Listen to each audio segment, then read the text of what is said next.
الحمدللہ رب العالمین والصلاة والسلام علی سید المرسلین اما بعد فاعوذ باللہ من الشیطان الرجیم بسم اللہ الرحمن الرحیم الصلاة والسلام علیکہ یا رسول اللہ وعلی آلکہ واصحابکہ یا حبیب اللہ الصلاة والسلام علیکہ یا نبی اللہ وعلی آلکہ واصحابکہ یا نور اللہ۔ فرمان مصطفیٰ صلی اللہ تعالی علیہ وسلم، جسے کوئی سخت حاجت درپیش ہو تو اسے چاہیے کہ مجھ پر کثرت سے درود شریف پڑھے، کیونکہ یہ مصائب و آلام کو دور کرتا اور رزق میں اضافہ کرتا ہے۔ صلو علی الحبیب صلی اللہ تعالی علی محمد۔ We are here with an interesting and captivating episode of Islam and Science۔ اسلام اور سائنس مدنی چینل کا سلسلہ مدنی چینل کے ناظرین آپ کے سامنے پیش کر رہے ہیں، اور آج کا موضوع بہت جنرل ہے لیکن بہت انٹرسٹنگ ہے، اور موضوع ہے trade, business. You know what is the meaning of entrepreneur؟ ایک انگریزی زبان کا لفظ ہے entrepreneur۔ اس کا مطلب ہوتا ہے someone who starts, manages and accepts the risk of new business enterprise۔ وہ شخص جو کہ کاروبار شروع کرتا ہے، پہلے اس کو کنسیو کرتا ہے، پھر اس کو شروع کرتا ہے، اور کاروبار شروع کرنے میں جتنے رسک آ رہے ہوتے ہیں ان رسکس کو بیئر کرتا ہے، ان کو جھیلتا ہے، ان کا سامنا کرتا ہے اور ان کی ذمہ داری لیتا ہے۔ دراصل ایکچولی جو کامرس کی فیلڈ میں بزنس کی جو ڈیفینیشن ہے وہ یہ ہے کہ بزنس سے مراد وہ ایکٹیویٹی ہوگی جس میں رسک ہوگا، یعنی منافع بھی ہو سکتا ہے اور نقصان بھی ہو سکتا ہے، اور ساتھ ریپیٹیشن آف ایونٹس ہوگی۔ ریپیٹیشن آف ایونٹ سے مراد یہ ہے کہ جو کام آپ کر رہے ہیں وہ ریپیٹ ہوگا۔ اگر ایک شخص کے پاس ایک گاڑی ہے اور وہ گاڑی ذاتی استعمال میں ہے، وہ اس گاڑی کو بیچ دیتا ہے، تو اب یہ کاروبار نہیں کہلائے گا، کیونکہ آبویسلی اس کے پاس ایک گاڑی تھی، اس سے بیچ دی، اس کا کام تو نہیں ہے وہ۔ لیکن اگر وہ مستقل طور پہ ایسا کوئی کام اختیار کرتا ہے کہ گاڑیاں خریدتا ہے، گاڑیاں بیچتا ہے، گاڑیاں خریدتا ہے، گاڑیاں بیچتا ہے، now this will be termed as business۔ So there are two main sub definition of business۔ One is the risk taking and second is repetition۔ وہ risk taking ہونا چاہیے کہ اس میں رسک ہو، یا منافع بھی ہو سکتا ہے یا نقصان بھی ہو سکتا ہے، اور دوسرا اس میں ایکٹیویٹی جو کام آپ کر رہے ہیں وہ ریپیٹ ہو رہا ہو۔ This is the commerce definition of business۔ اور پھر ایک ریسرچ کے مطابق now the entire system of business, rather international business is taking a turn۔ یعنی عالمی افق کی اگر بات کی جائے، پوری دنیا کے اندر ڈیفینیشن آف بزنس کو بدلا جا رہا ہے۔ پہلے کاروبار کے بارے میں جو سوچ تھی اس سوچ کو بدلا جا رہا ہے، اور ایک نئی سوچ وہ دی جا رہی ہے۔ This is what we have seen in the recent years۔ پچھلے سالوں میں جو ہم نے دیکھا کہ بہت زیادہ کلائمیٹ چینج ہوئی، بہت زیادہ دھواں اور دیگر پالیوشن کی وجہ سے گرمی کی شدت میں اضافہ ہوا، سمندروں میں بہت زیادہ آبی آلودگی بڑھی، جس سے سمندر کی جو حیات ہے یعنی فش ہے اور دیگر جو جانور ہیں ان کی زندگی کو بہت خطرہ ہوا، گند بہت زیادہ پھیلنا شروع ہوا۔ تو ساری ڈیفینیشن کو دیکھتے ہوئے انٹرنیشنلی بزنس کی ڈیفینیشن کو تھوڑا سا چینج کیا جا رہا ہے۔ وہ کیا چینج کیا جا رہا ہے، غور سے سنیے گا۔ پہلے کاروبار کے بارے میں جب ہم سوچتے تھے تو ایک ذہن بنتا تھا، and that was a narrow mindset۔ ایک چھوٹا ذہن ہوتا تھا، یوں سمجھ لیجئے، اور وہ کیا ذہن تھا؟ Financial value. بس جب آپ نے کاروبار شروع کیا آپ کے ذہن میں صرف یہ چیز ہوتی تھی کہ اس کاروبار سے مجھے فائدہ کیا ہوگا، مجھے فائدہ کیا ہوگا، میں نے شروع کیا نا کاروبار، مجھے کیا فائدہ ہوگا۔ This was the question, the only question before starting the business، کہ مجھے فائدہ کیا ہوگا بس، اور کتنا مالی فائدہ ہوگا پیسوں کی صورت میں، اس کاروبار سے مجھے کیا بینیفٹ ہوگا۔ یہ ایک مائنڈ سیٹ تھا، یہ ایک سوچ تھی کاروبار کے بارے میں، چاہے وہ انڈیویجول انٹرپرینورشپ ہو، چاہے وہ جس قسم کا مرضی کاروبار ہو۔ Now business leaders across the globe, designers, they're asking a completely different question۔ اب پوری دنیا میں بزنس مین جو ہیں، کاروباری لوگ ہیں، وہ ایک بالکل مختلف سوال کر رہے ہیں، اور وہ سوال کیا ہے؟ وہ یہ سوال یہ ہے کہ اس کاروبار میں میرے فائدے کے علاوہ میں اس کاروبار کو کیسا بناؤں، کیسا چلاؤں کہ پوری سوسائٹی کو اور پورے معاشرے کو میرے اس کاروبار سے فائدہ پہنچے۔ Now this is a definition. صرف انسانوں کو نہیں مدنی چینل کے ناظرین، بلکہ اس کی تعریف بہت براڈ ہو رہی ہے، انسانوں کو نہیں صرف۔ اب کاروبار کو کیسے بنائیں، کیسے چلائیں کہ صرف مجھے نہیں بلکہ میری پوری سراؤنڈنگز کو، پورے معاشرے کو فائدہ ہو۔ بلکہ اس کی ڈیفینیشن کو اور براڈ کیا جا رہا ہے کہ پورے معاشرے کو نہیں بلکہ پورے گلوب کو، پوری سوسائٹی کو، تمام جانداروں کو اس سے فائدہ پہنچے، صرف انسانوں کو بھی نہیں بلکہ جتنے جاندار حیات ہیں ان کو بھی اس کاروبار سے فائدہ پہنچے، کیونکہ ہم اس زمین کا حصہ ہیں، we are a part of this whole big planet۔ اور دیکھا جائے تو انسان، یہ سارے جو جاندار کی لسٹ ہے مدنی چینل کے ناظرین، اس میں اس کا بہت تھوڑا پروپورشن ہے۔ پلانٹس بہت زیادہ ہیں، پودے بہت زیادہ ہیں، جانور بہت زیادہ ہیں، اور انسان اس کا ایک چھوٹا سا پورشن ہے۔ تو پہلے جو کاروبار تھا وہ ایک لینئر ڈی جنریٹو اکانومی تھی۔ یہ پائپ ہے، یہ پائپ کی طرح سے کاروبار تھا، جتنے وسائل ہم اوپر سے ڈالتے تھے وہ گزر کے نیچے سے باہر نکل جاتے تھے، بس ختم ہو گئے۔ اوپر سے آپ وسائل ڈالتے جا رہے ہیں، پیسہ ڈال رہے ہیں، دیگر چیزیں ڈال رہے ہیں، اپنی محنت ڈال رہے ہیں، مین پاور، افرادی قوت ڈال رہے ہیں، وہ ساری کی ساری اس پائپ سے گزر کے نیچے سے باہر ہو جاتی تھی۔ This was a linear degenerative economy. آپ کو فائدہ ہوتا تھا، منافع آپ کماتے تھے، لیکن اس کے بعد وہ چیز ضائع ہو جاتی تھی۔ اور اب یہ سیدھے پائپ کی طرح کی جو میں نے آپ کو مثال دی، یہ سب کچھ یہاں سے باہر نکل گیا، آپ کو تو فائدہ ہوا، آپ نے نئے کاروبار بھی کھولے، نئی جگہ پہ انویسٹمنٹ بھی کی، سوئچ اوور بھی کیا، فارن وزٹس بھی کیے، سب کچھ کیا، لیکن وہ فائدہ آپ کی ذات تک محدود رہا۔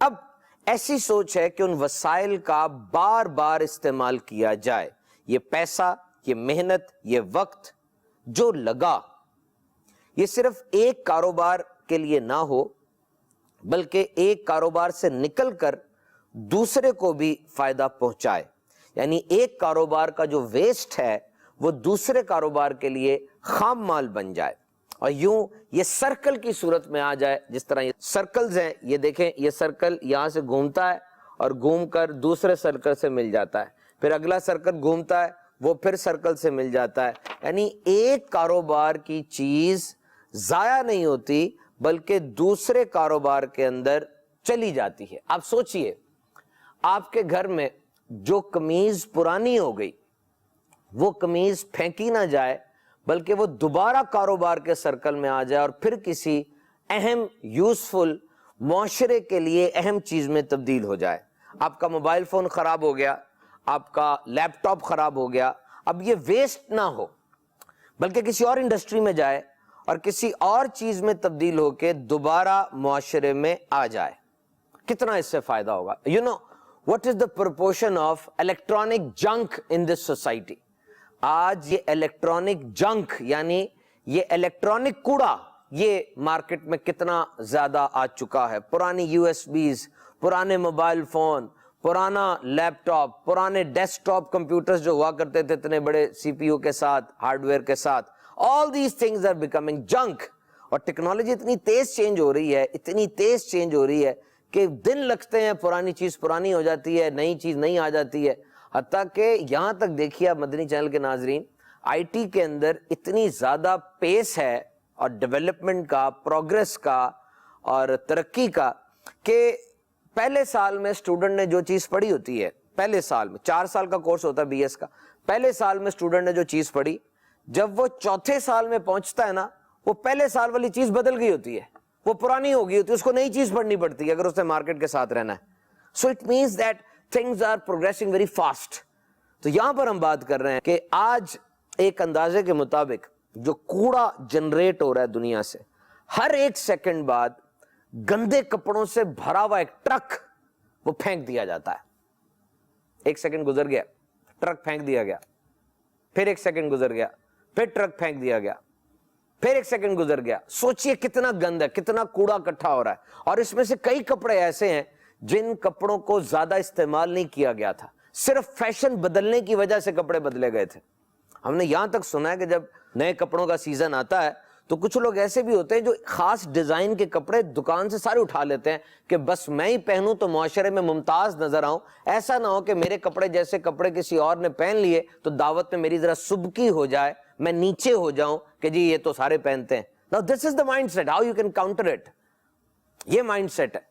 تو بہرحال بہتر طریقہ یہ ہے کہ ان کپڑوں کو اور اس چیز کو را مٹیریل بناتے ہوئے کسی اور انڈسٹری میں ہم لے جائیں. $500 بلین کے کپڑے میرے پاس اسٹیٹسٹکس موجود ہیں اس وقت. 500 بلین، 1 بلین 1 ارب کا ہوتا ہے. $500 بلین کے کپڑے ہر سال جو ابھی پہننے کے قابل ہوتے ہیں پھینک دیے جاتے ہیں.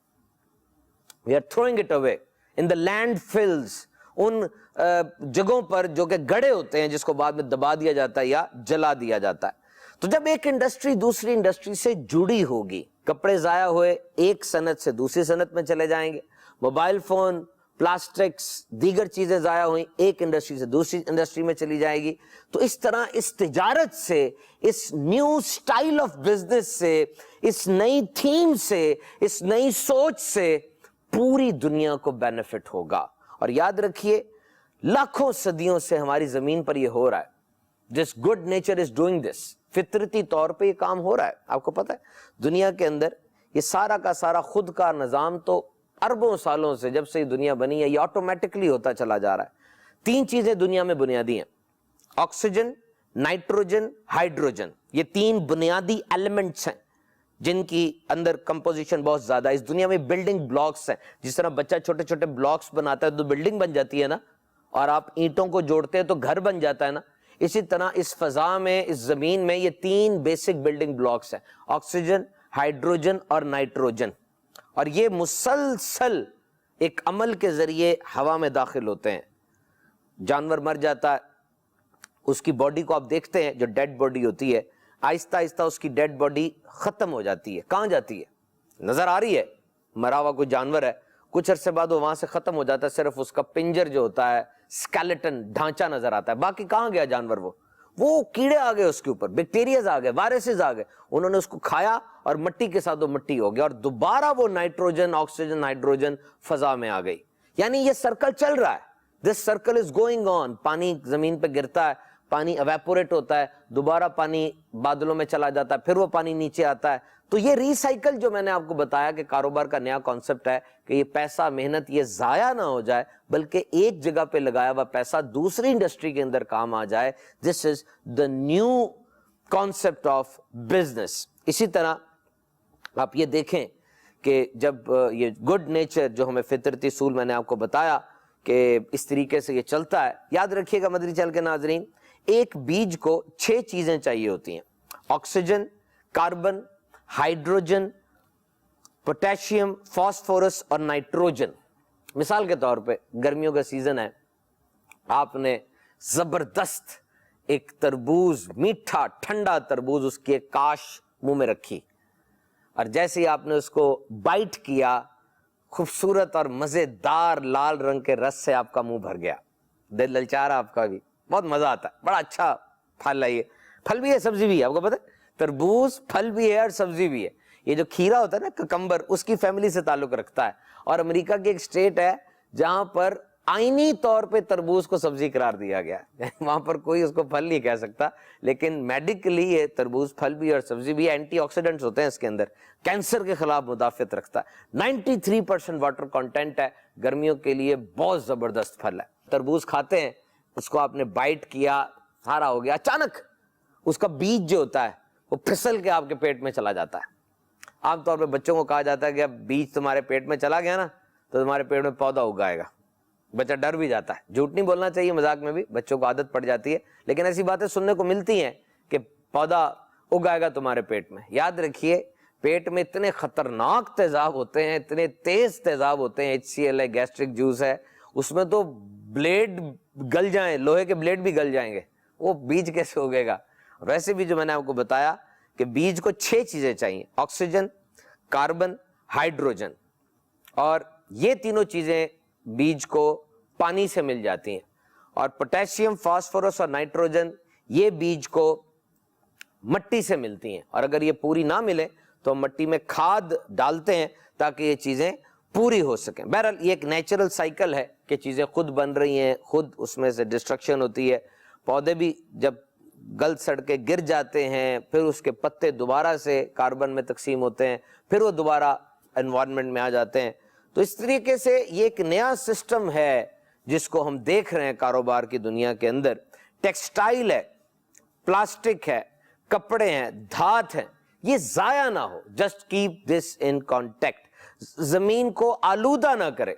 اور یہ جو ری جنریٹو سسٹم ہے بزنس کا, یہ ایک نیو ماڈل ہے. ٹائم بھائی اور مدنی چینل کے ناظرین, یہ ہم نے کاروبار کا ایک نیو کانسیپٹ سنا. ہم جس جگہ پر بھی موجود ہیں, اگر ہم کاروباری شخص ہیں اور اس چیز کو دیکھ رہے ہیں, we must participate in this new model of business. اور اب دیکھتے ہیں کہ دین اسلام میں کاروبار کی کتنی اہمیت. میرا پیارا پیارا دین اسلام بہت ہی زبردست کاروبار کو گریڈنگ دیتے ہیں, اور مسلمان تاجر بڑی وسیع سوچ کے مالک تھے. They knew how to brand them. They knew how to brand them. They knew how to brand them. ان کو پتا تھا کہ ہم نے برانڈ کس طرح کرنا ہے اپنی پروڈکٹ کو. دیکھیے آج برانڈ کا دور ہے, ہر طرف آپ کو برانڈ نظر آتے ہیں. فلاں کھانے کا بڑا برانڈ ہے, فلاں کپڑے کا بڑا نام ہے جی, فلاں جوتیوں کا بڑا برانڈ ہے.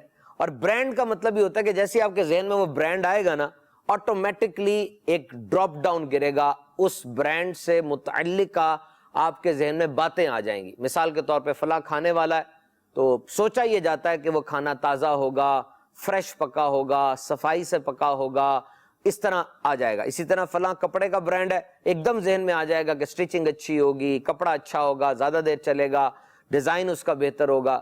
تو brand is, you can say we are brand conscious. آج ہم برانڈڈ چیز لینا چاہتے ہیں, اور یہی بات تھی کہ مسلمانوں کو اپنی پروڈکٹ برانڈ کرنی آتی تھی. They know how to brand it. وہ پروڈکٹ جب لے کر آتے تھے, اسلامی تعلیمات جو میرے آقا صلی اللہ تعالی علیہ وسلم کے ارشادات کی صورت میں ہیں, کبھی بھی اگنور نہیں کرتے تھے. یہ کم منافع پر بھی بیچ دیتے تھے اور چیز واپس بھی لے لیتے تھے. انہوں نے اپنے آپ کو کسی خاص شہر تک محدود نہیں رکھا, بلکہ پھیل گئے مسلمان. They spread across the globe, وہی ایک برانڈ لے کر. اور وہ برانڈ کیا تھا؟ پیور برانڈ کیا تھا؟ یہ کبھی جھوٹی قسم کھا کر اپنا مال نہیں بیچتے تھے. انہیں پتا ہے کہ پیارے آقا صلی اللہ تعالی علیہ وسلم نے اس کو منع فرمایا. یہ جھوٹ نہیں بولتے تھے, کیونکہ پیارے آقا صلی اللہ تعالی علیہ وسلم نے فرمایا جھوٹ بولنے سے برکت اٹھا لی جاتی ہے. برکت سے مراد آئندہ کاروبار بند ہو جاتا ہے یا بیوپار میں گھاٹا ہو جاتا ہے. یہ برانڈ کرتے تھے کہ یہ دھوکہ نہیں دیتے تھے.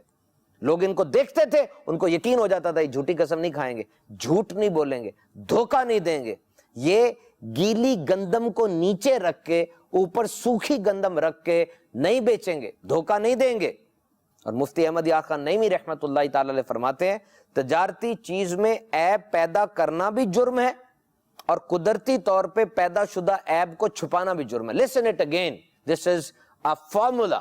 What he has said, تجارتی چیز میں عیب پیدا کرنا بھی جرم ہے اور قدرتی طور پہ پیدا شدہ عیب کو چھپانا بھی جرم ہے.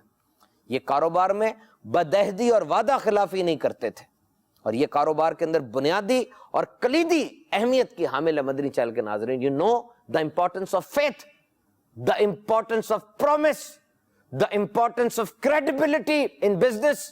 مسلمان تاجر کبھی بدعہدی نہیں کرتا تھا, کبھی بدعہدی نہیں کرتا تھا, کیونکہ میرے آقا صلی اللہ تعالی علیہ وسلم نے فرمایا جو کسی مسلمان سے عہد شکنی کرے اس پر اللہ پاک کی, فرشتوں کی اور تمام انسانوں کی لعنت ہے, اور اس کا کوئی فرض قبول ہوگا نہ نفل. تو ایک اور مقام پر فرمایا جو قوم بدعہدی یعنی وعدہ خلافی کرتی ہے اللہ تعالیٰ ان کے دشمنوں کو ان پر مسلط کر دیتا ہے. حدیث پاک میں آیا اللہ رب العزت جب قیامت کے دن اولین و آخرین کو جمع فرمائے گا اور ہر عہد توڑنے والے کے لیے ایک جھنڈا بلند کیا جائے گا کہ یہ فلاں بن فلاں کی عہد شکنی اس نے کی ہے. تو بیسٹ انٹرپرسنل اور انٹرپرینور سکلز کا مسلمانوں نے مظاہرہ کیا. اور مسلمان تاجروں کا ایک اور میں یہاں پر ٹرینڈ بتاتا چلوں. دیکھیے آج مدنی چینل کے ناظرین, ہم معاشرے میں ایک بات دیکھتے ہیں کہ جب کوئی اپنے تعلیمی معاملات سے فارغ ہو جاتا ہے, یعنی اس کی ڈگری مکمل ہو جاتی ہے یا وہ پڑھ لیتا ہے, تو اس کے پاس دو آپشنز ہوتے ہیں, یا تو جاب کر لے یا کاروبار کر لے.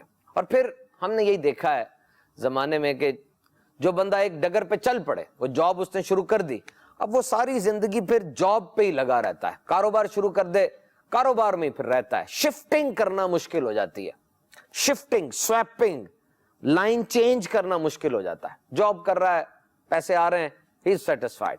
کاروبار میں چلا جاتا ہے, وہاں پر اس کا ایک مائنڈ سیٹ بن جاتا ہے, تو پھر اس کے لیے سویپنگ کرنا وہ مشکل ہو جاتا ہے. خاص طور پہ جاب کرنے والا وہ کاروبار کرتے ہوئے ڈرتا ہے, کیونکہ اس کو رسک لینا پڑتا ہے. پیسے جو ہیں کچھ پتہ نہیں ہے, کاروبار ٹھپ ہو جائے, چل جائے, اٹ از ناٹ شیور. عام طور پہ کاروبار کی طرف ایسے لوگ آتے ہیں جن کا فیملی بزنس ہوتا ہے, کاروبار خاندان میں رن کر رہا ہوتا ہے, اور بچے بھی کاروبار میں آ جاتے ہیں, ان کو برانچز بنا دی جاتی ہیں. اور رسک ٹیکنگ, وہ پھر بچے بچپن سے اسی ماحول میں پلے بڑے ہوتے ہیں, تو رسک ٹیکنگ کا ان کے اندر ایک جذبہ ہوتا ہے. تو یہ کاروباری انسان کے لیے بہت ضروری ہے. میں کچھ اس کے حوالے سے گزارشات کروں کہ ایک بندہ جو کاروباری ذہن رکھنا چاہتا ہے, کاروبار شروع کرنا چاہتا ہے, اس کے ذہن میں کیا کیا اہم باتیں ہونی چاہیے. Number 1, goal setting. Target set کریں, ہدف بنائیں, short term, long term. Short term کا مطلب یہ ہے روزانہ میں نے یہ کام کرنا ہے. صبح اٹھ کے ایک ہدف بناؤ آپ کا, اگلے دن کا ہدف بناؤ میں نے یہ کام کرنا ہے. اور لانگ ٹرم, پورے سال کے بعد میں کہاں پر کھڑا ہوں گا. آج میرا ایک کام ہے, 1 سال کے بعد میں نے اپنے اس ایک کام کو 4 میں 6 میں تقسیم کر دینا ہے. 2 سال کے بعد میں فلاں جگہ پر اپنا کاروبار پھیلا دوں گا. اور یہ صرف کاروبار میں نہیں مدنی چینل کے ناظرین, یہ گول سیٹنگ تھیوری جو ہے یہ زندگی کے ہر شعبے میں بہت اچھی ہے. ایک اسٹوڈنٹ ہے, ایک طالب العلم ہے, بلکہ گھر کے معاملات میں آپ دیکھیں وہ انسان زیادہ کامیاب ہوتا ہے جو گول سیٹنگ کے ساتھ زندگی بسر کرتا ہے. اس مہینے میرے اخراجات بہت ہو گئے, اس مہینے ہوٹلنگ بہت زیادہ کی بھائی, اس مہینے بچوں کے کھلونے بہت لے لیے, اگلے مہینے بچوں کو اسکول کی کتابیں لے کر دینی ہے, اگلے مہینے گرمی آ گئی ہیں, اے سی بھی چلتا ہے, بجلی کا بل اور زیادہ آئے گا. اگر آپ پہلے سے یہ چیزیں ذہن میں رکھیں گے نا, گول سیٹ کر لیں گے, آپ کا حالات سے مقابلہ کرنا آسان ہو جائے گا. You will be in a good position to tackle the adverse situation in your life. زندگی میں مطلب وقت ایک جیسا نہیں رہتا. آپ سیونگز بھی کر لیتے ہیں, آپ کنزمپشن کو کنٹرول کر لیتے ہیں, انویسٹمنٹ کے لیے موقع تلاش کر لیتے ہیں. So goal setting is very important. اور طلبہ کا انداز کیا ہونا چاہیے, میں اسٹوڈنٹ اپنے اسلامی بھائیوں کو اور مدنی چینل کے ناظرین کو یہ پیغام دینا چاہتا ہوں, آپ اپنی زندگی کو یوں بنائیں کہ میں ظہر سے عصر تک کتنا پڑھ لوں گا, اور عصر سے مغرب تک ٹائم تھوڑا ہوتا ہے, اس میں اتنا پڑھ لوں گا, مغرب سے عشاء تک میں اتنا پڑھ لوں گا. دیکھیں نمازوں سے برکت بھی حاصل ہوگی آپ کو, اور آپ کی گول سیٹنگ الحمدللہ وہ آپ کو فائدہ بھی دے گی. اچھی نیتیں ہوں گی تو اس میں ثواب بھی ملے گا آپ کو. تو گول سیٹنگ ضرور کریں. اور پھر اپرچونٹی ریکگنیشن, یاد رکھیے مواقع بار بار نہیں ملتے. موقع جب مل جائے, اچھا موقع, اس کو اویل کرنا چاہیے. مارکیٹ بار بار چانس نہیں دیتی. جب ایک اچھا چانس مل رہا ہو, سنہری موقع مل رہا ہو, فوراً آگے بڑھ کر اس کو پکڑ لیجئے. مشورہ کیجئے تجربہ کار لوگوں سے, اور پھر آگے بڑھ کر اس کو پکڑ لیجئے. یاد رکھیے صرف مشکلات کو اگر دیکھتے رہیں گے نا تو کام نہیں ہوگا, بلکہ کوشش کیجئے. اچھا تاجر وہ ہوتا ہے جو مشکل چیز کو اپرچونٹی میں بدل دیتا ہے. مشکل چیز ہوتی ہے اس کے اوپر ایسا ورک کرتا ہے کہ وہ مشکل چیز اس کے لیے نہ صرف آسان ہو جاتی ہے بلکہ اس کو فائدہ دینے لگ جاتی ہے. دنیا کے بڑے بڑے جو کامیاب تاجر گزرے, انہوں نے اپرچونٹیز کو کبھی بھی مس نہیں کیا. مشورہ کریں, جی ہاں بار بار مشورہ کریں, مشورے میں برکت ہے. والدین سے مشورہ کریں, اساتذہ سے مشورہ کریں, اور اس کام کو جس نے پہلے کیا اس سے مشورہ کریں, کیونکہ وہ اس رستے سے گزر چکا ہے اور آپ کو صحیح مشورہ دے گا, اور اس کا بہت زیادہ فائدہ ہوتا چلا جائے گا. اور نمبر 3, اٹس ویری امپورٹنٹ, ناکامی سے نہ گھبرائیں. ناکامی کوئی چیز ہوتی نہیں, یوں سمجھ لیں آپ, 2 چیزیں ہوتی ہیں, ادھر یو ون اور یو لرن. یا تو آپ جیت جاتے ہیں یا آپ سیکھ جاتے ہیں, ناکام نہیں ہوتے. فیلئر کا ورڈ اپنی زندگی سے نکال دیں. Just arrays this word from your dictionary. اگر ایک واقعہ بظاہر ایسا ہوا جس میں آپ کو اپنی توقع کے مطابق نتائج نہیں ملے, تو آپ کو سیکھنے کو تو ملا نا, تجربہ تو دے گئی زندگی آپ کو, اور اس تجربے کی روشنی میں آپ نہ صرف اپنے آپ کو سنوار سکتے ہیں بلکہ دیگر کو بھی سکھا سکتے ہیں.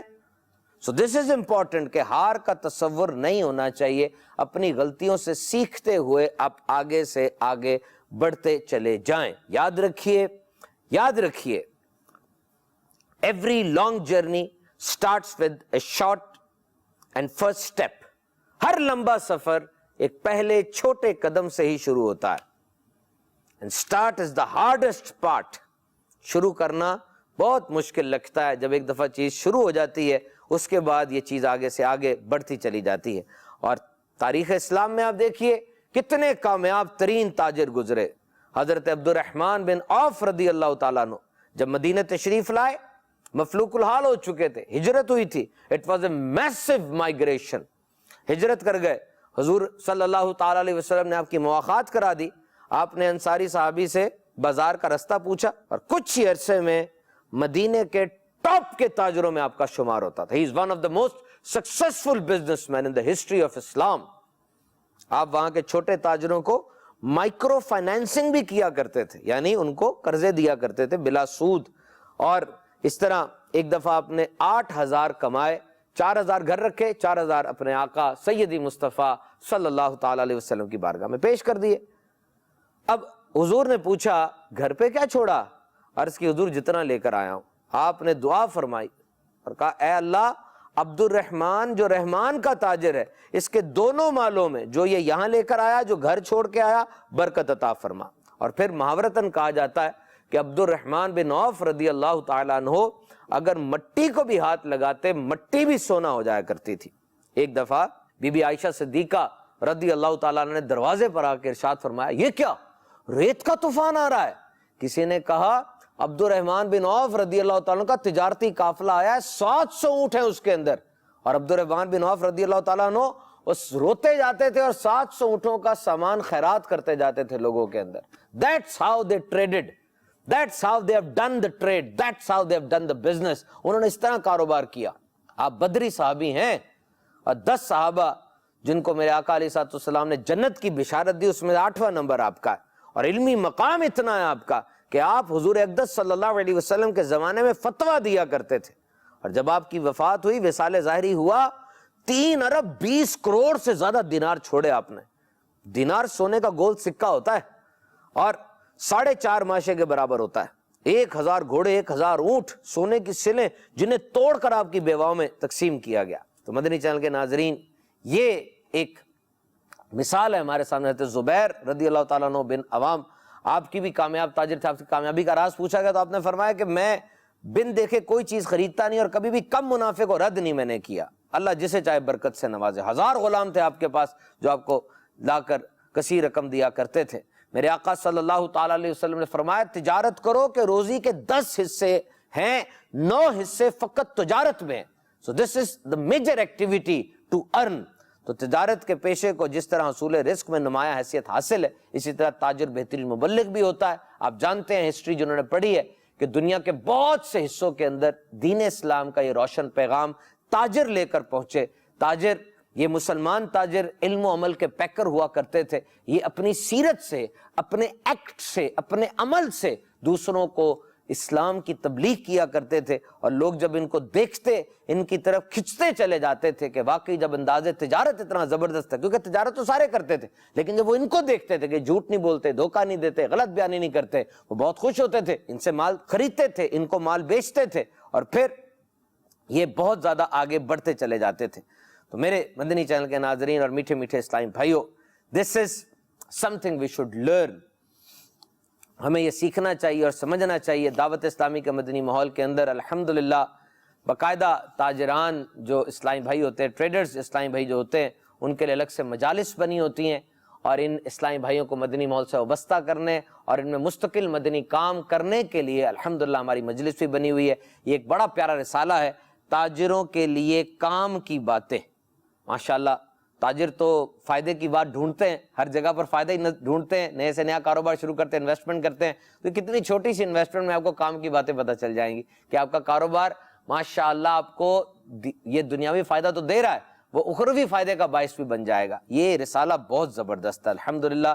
اس رسالے کے اندر آیات قرآنیہ بھی ہیں احادیث نبوی صلی اللہ علیہ وسلم بھی ہیں اور تاجروں کی دینی خدمات کے بارے میں بھی بتایا گیا ہے. اور دیگر بڑے زبردست ٹاپکس اس کے اندر موجود ہیں۔ اور پھر یہاں پر یہ بھی بتایا گیا کہ مجلس تاجران جو دعوت اسلامی کی ہے، اس کی قیام کا مقصد کیا ہے۔ میں آپ کو پڑھ کے سناتا ہوں۔ پیارے اسلامی بھائیوں، تاجر اور تجارت کی اہمیت کسی سے ڈھکی چھپی نہیں ہے، چونکہ یہ شعبہ ہر ملک و ملت کی معیشت میں ریڑھ کی ہڈی کی حیثیت رکھتا ہے، اس لیے تاجروں کا اثر و رسوخ بھی معاشرے میں بہت زیادہ ہوتا ہے۔ اس اہمیت کے پیش نظر عاشقان رسول کی مدنی تحریک دعوت اسلامی نے اس شعبے میں نیکی کی دعوت کو عام کرنے کے لیے مجلس تاجران کا قیام کیا، تاکہ اس کے ذریعے تاجران تک نیکی کی دعوت پہنچے اور تاجر اسلامی بھائی بھی عملی طور پر اپنی دینی خدمات پیش کر سکیں۔ امیر اہل سنت کے مدنی پھول بھی اس میں ہے، غم مال سے بچانا مدنی مدینے والے کی نسبت سے۔ آپ یہ رسالہ دعوت اسلامی کی پبلیکیشن ڈپارٹمنٹ مکتبۃ المدینہ سے حاصل کر سکتے ہیں ہارڈ کاپی میں، اور اگر آپ اس کو سافٹ کاپی میں آن لائن پڑھنا چاہیں تو دعوت اسلامی کا آفیشیل ویب سائٹ dawatIslami.net سے آپ اس کو ڈاؤن لوڈ بھی کر سکتے ہیں۔ میں کئی ایسے تاجروں کو جانتا ہوں جو دعوت اسلامی سے وابستہ ہیں، عرصہ ہوا ان کی دکان بعد میں کھلتی ہے، پہلے وہاں پہ مدنی درس ہوتا ہے، عرصہ ہو گیا، سالہ سال گزر گئے، پوری مارکیٹ میں وہ مشہور ہے کہ یہ دکان کے باہر جی صبح درس ہوگا، آ جانا، مدنی درس میں شرکت کرنا، برکت ہوگی۔ دیکھیے کتنی پیاری سوچ دی انہوں نے ہم سب کو۔ تو آئیے دعوت اسلامی کے مدنی ماحول سے وابستہ ہو جائیے۔ مدنی چینل کے ناظرین، اللہ رب العزت ہمیں یہ پیارا پیارا مدنی ماحول عطا فرمائے اور دین و دنیا کی بھلائیاں عطا فرمائے، آمین، بجاہ نبی الامین صلی اللہ تعالی علیہ وسلم۔